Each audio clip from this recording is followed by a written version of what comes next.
Boşluktan bak aleme, benziyor değirmene.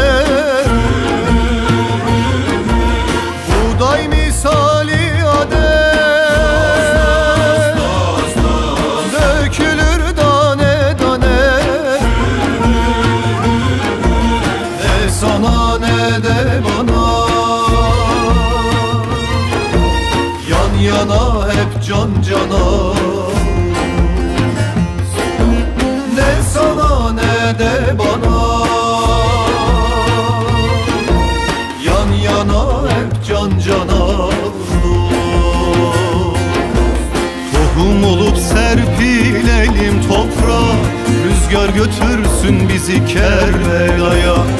Ayrılıkta gayrılıkta neymiş, İnsan olan yine muhtaç insana. İnsan olan yine muhtaç insana.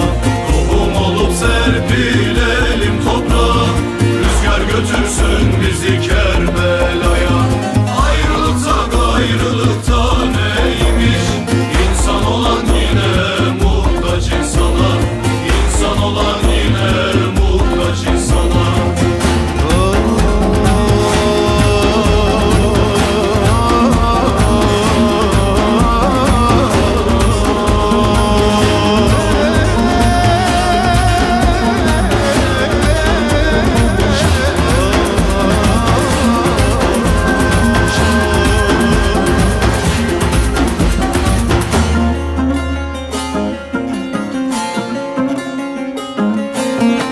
Yürü gel meydana, dön yüzünü insana. Buda dikenlerini, gül gül dökül meydana.